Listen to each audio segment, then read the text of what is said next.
Assalamualaikum warahmatullahi wabarakatuh. Yang terhormat Bapak Dadan Rahmat MT selaku dosen pengampu mata kuliah Literasi Digital. Sebelumnya izin memperkenalkan diri. Perkenalkan, nama saya Puji Nadia Nurdini.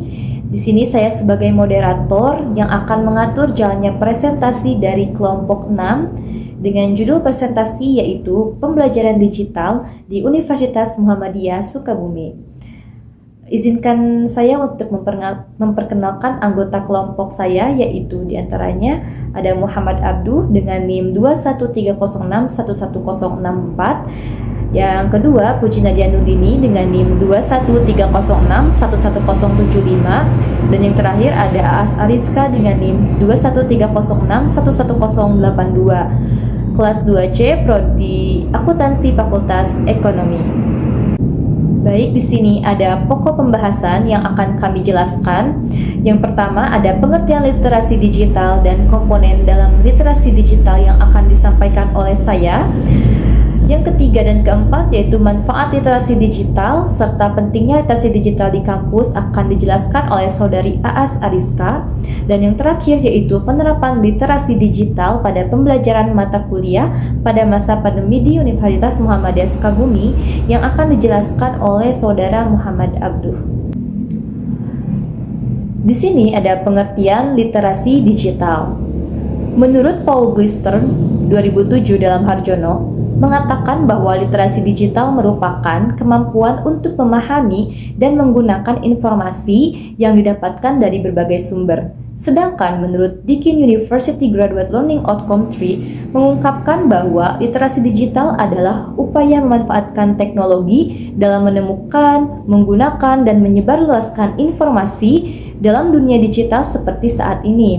Dari kesimpulan dua pernyataan di atas, maka literasi digital merupakan upaya yang diperlukan individu pada era canggih seperti saat ini untuk menyaring informasi secara akurat.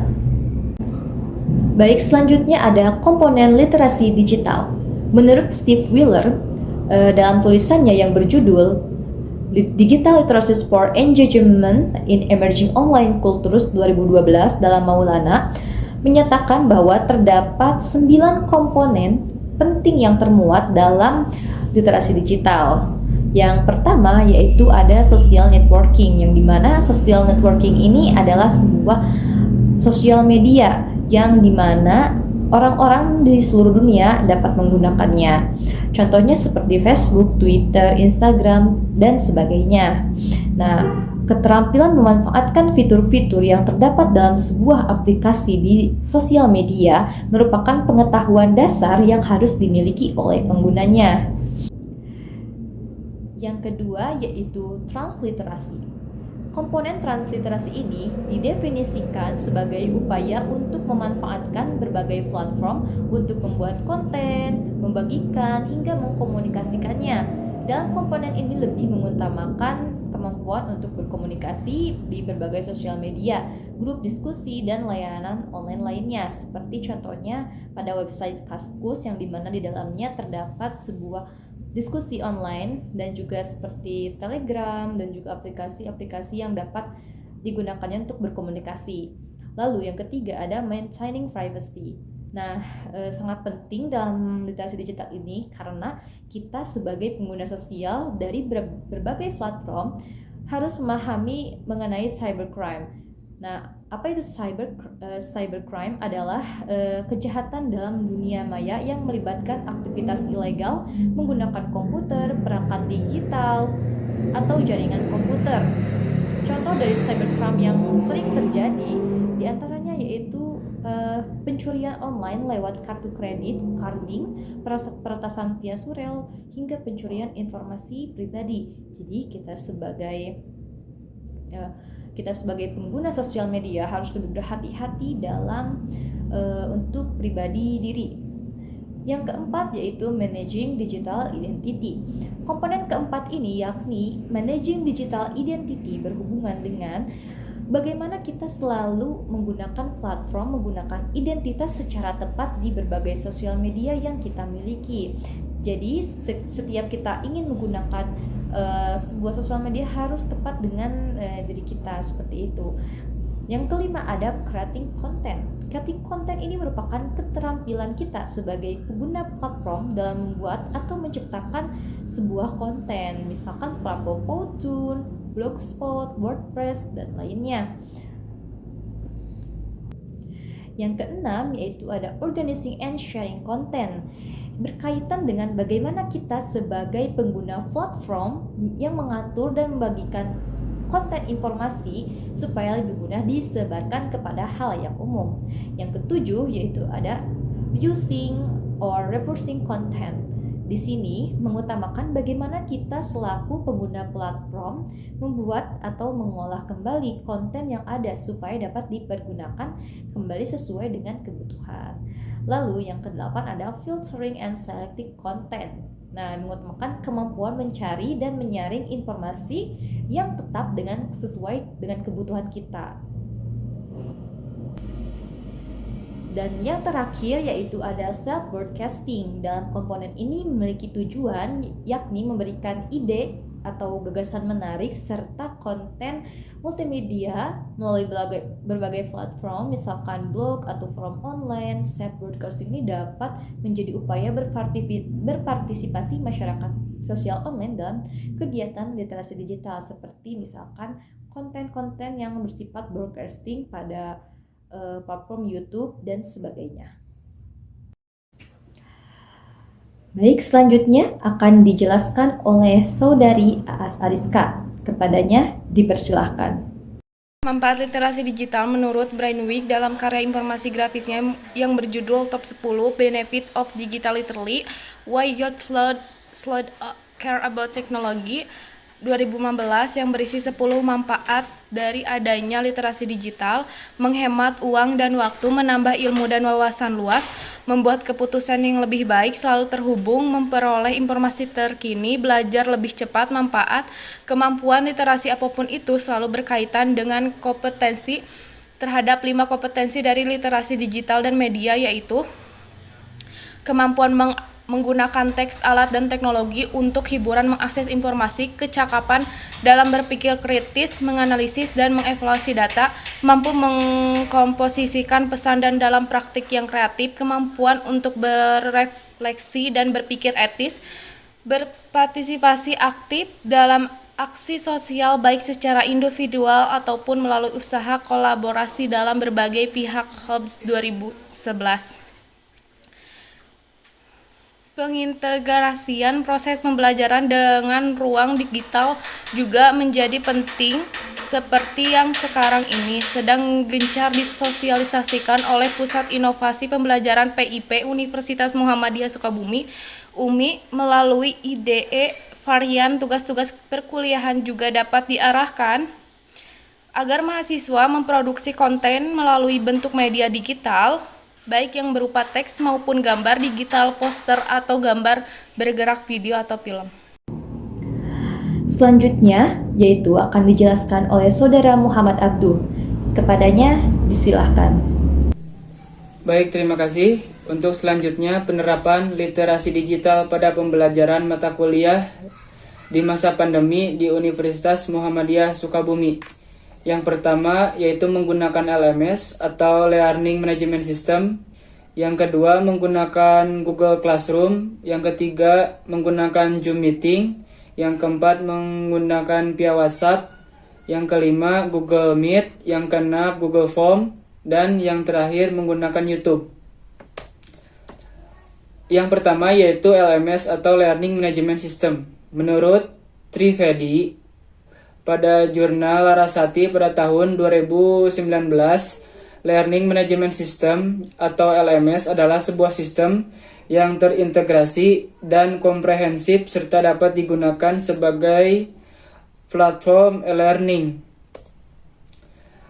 Adapun pemanfaatan aplikasi LMS bagi mahasiswa diukur dengan cara menghitung jumlah mahasiswa yang secara mandiri dapat mengoperasikan aplikasi LMS. Untuk yang pertama mengunduh materi perkuliahan, yang kedua mengirim hasil tugas, yang ketiga mengerjakan kuis, yang keempat pengisian daftar hadir pada setiap pertemuan, Yang kelima, mengerjakan ujian online. Yang keenam, terdapat fitur diskusi. Adapun kelebihan penggunaan LMS yaitu tidak perlu menggunakan biaya akses, efisiensi waktu, memberikan kemudahan untuk mengatur materi, fleksibel, terdokumentasi, mudah mengelola administrasi, kesempatan mengedukasi. Adapun kelemahan penggunaan LMS yaitu membutuhkan koneksi internet untuk dapat mengakses konten pembelajaran pada LMS, mengurangi interaksi fisik antara dosen dengan mahasiswa, dan yang terakhir membutuhkan perangkat penunjang seperti komputer, laptop, maupun handphone. Yang kedua yaitu Google Classroom. Adapun kelebihannya, yang pertama mudah digunakan melalui komputer, handphone atau tablet. Yang kedua efektif dalam berkomunikasi dan menyalurkan berbagai materi ataupun informasi. Yang ketiga menghemat waktu dalam pengumpulan tugas. Yang keempat meningkatkan kerjasama dalam komunikasi. Yang kelima tidak memerlukan kertas. Yang keenam ramah dan aman. Yang ketujuh mempunyai sistem komen yang menarik. Dan yang terakhir untuk semua orang pengajar dan pembelajar. Adapun kelemahannya, yang pertama sulitnya manajemen akun karena diharuskan memakai akun Gmail aplikasi for education. Yang kedua terbatasnya pilihan integrasi dengan Google Calendar sehingga sulit mengorganisir materi dan deadline. Yang ketiga, untuk pemula akan menemukan kesulitan dengan simbol-simbol Google di dalamnya. Bukan file Word, harus dikonversi ke Google Doc terlebih dahulu. Dan yang keempat, tidak ada update otomatis mengenai tugas. Yang kelima, sulitnya pembelajaran untuk berbagi tugas mereka kepada teman lainnya. Yang keenam, pembelajar dapat mengubah soal yang telah diberikan. Yang ketujuh, tidak ada kuis ataupun tes otomatis. Dan yang terakhir, belum tersedia chat live. Dan juga yang ketiga, yaitu dengan aplikasi Zoom Meeting. Adapun kelebihannya, yang pertama mampu melakukan meeting hingga 100 peserta. Fitur gratis, yang kedua, fitur gratis hingga 40 menit, dapat berbagi layar maupun menjadwalkan dan merekam meeting. Yang kelima, melakukan obrolan tim dengan mudah. Yang keempat, mampu mengakses virtual background. Yang ketujuh, keamanan didukung dengan end-to-end. Yang kedelapan, rekaman transkrip. Adapun kelemahannya, yang pertama boros penggunaan kuota internet. Akses Zoom Meeting begitu luas, memungkinkan penggunaan data internet yang semakin besar. Yang kedua, rawan data bocor. Terus selanjutnya yaitu menggunakan aplikasi WhatsApp. Adapun kelebihannya, yang pertama, tidak harus login terlebih dahulu untuk mengakses WhatsApp jika nomor ponsel sudah terdaftar. Langsung terhubung dengan kontak pengguna WhatsApp lainnya. Pengguna dapat bertukar kontak dengan pengguna lainnya. Yang keempat, dapat membagikan lokasi terkini.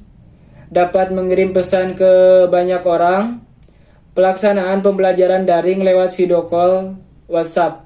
Yang keenam, aplikasi ini tidak menguras kuota terlalu banyak. Yang ketujuh, dosen dan mahasiswa dapat berdiskusi dan bertanggung jawab dengan lebih rileks. Yang kedelapan, dapat melihat siapa saja yang sudah membaca dan siapa yang tidak aktif. Dosen dapat mengirim dokumen, foto, audio, ataupun video sebagai materi pembelajaran kepada mahasiswa melalui grup WhatsApp. Dan dosen dan mahasiswa dapat melihat dan mengulang materi pembelajaran melalui HP dengan mudah. Dan yang terakhir, dosen dan mahasiswa dapat berkomunikasi kapan saja dan di mana saja. Adapun kelemahannya, penggunaan WhatsApp yaitu pengguna harus terhubung dengan layanan internet untuk menggunakan aplikasi ini. Jika tidak terhubung akan menghambat proses pembelajaran secara daring. Komunikasi hanya dengan chat saja. Kapasitas orang terbatas jika ingin bertatap muka secara virtual atau video call. Dan juga selanjutnya yaitu Google Form. Fungsi Google Form sendiri yaitu memberikan tugas, latihan atau ulangan online melalui layanan website. Yang kedua, mengumpulkan pendapat orang lain melalui laman website. Yang ketiga, mengumpulkan berbagai data mahasiswa atau dosen melalui halaman website. Yang keempat, membuat formulir pendaftaran online untuk sekolah atau universitas. Dan yang terakhir, membagikan kuesioner kepada orang-orang secara online. Mungkin segitu saja, terima kasih.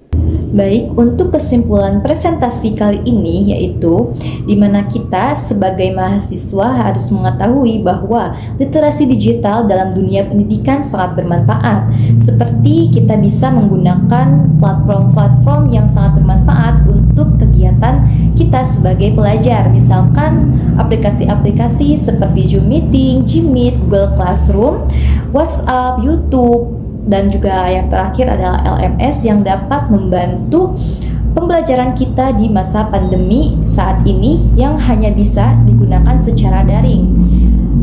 Mungkin cukup sekian dan presentasi dari kelompok kami. Mohon maaf apabila ada kesalahan.